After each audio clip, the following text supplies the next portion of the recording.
सबसे पहले बाबा डीवार के एक भजन अपने सबके सुनावी।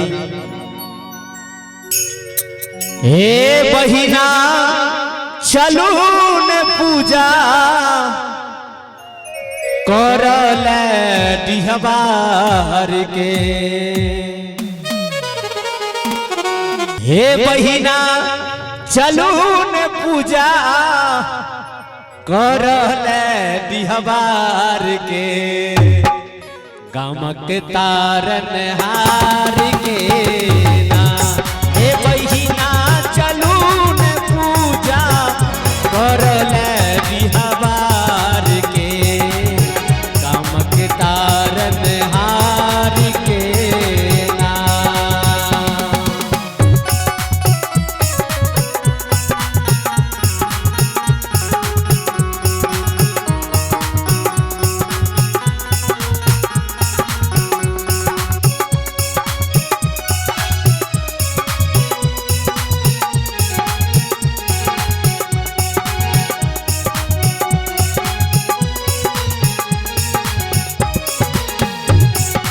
सखी है देवन दूध की धार लगईबन सिनुर यार पिठार।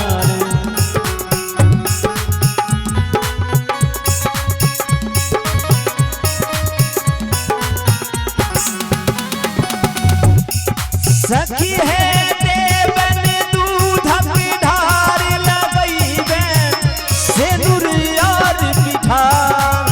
सखी है देवन दूध धार लगईबन सिनुर यार पिठार।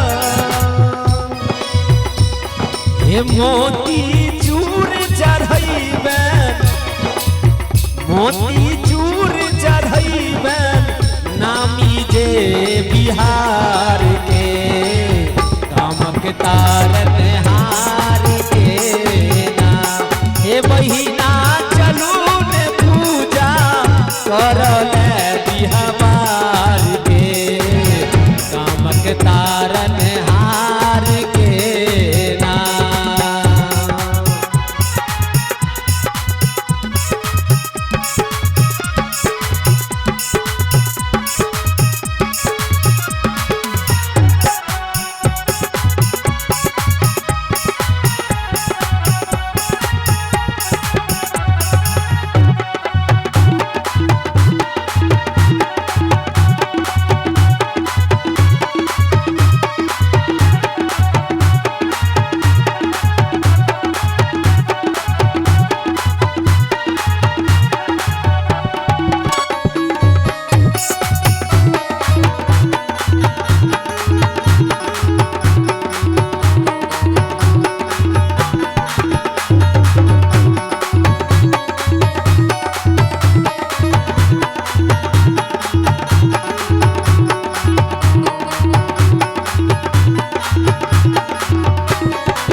पायस फूल पान चढ़ायब ब्राह्मण वटुक कुमार खुआया।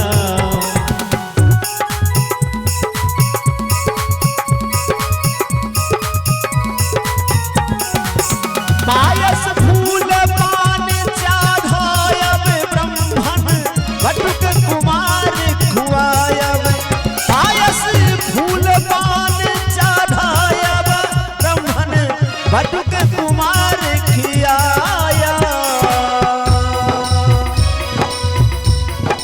बाबा दूर करै छथि बाबा दूर करै छथि दुखरू के अनहार के। कामक तारन हार के ना। हे बहिना चलू ने पूजा करल डिहबार के। कामक तारन हार के ना।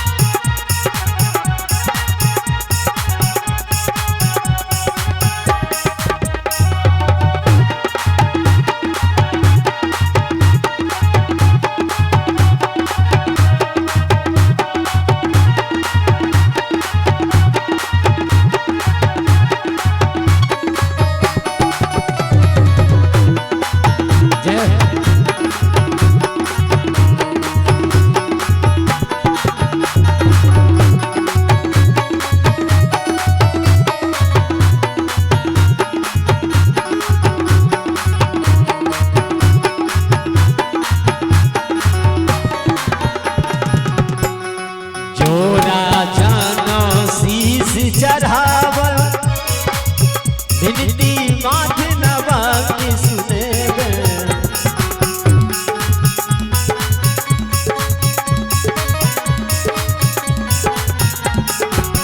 जोड़ा जानऊ शीश चढ़ैबन विनती माथ नवा के करबन जोड़ा जानऊ शीश चढ़ैबन विनती माथ नवा के सुनैबे हे हर दिन विपदाऊ हे हर दिन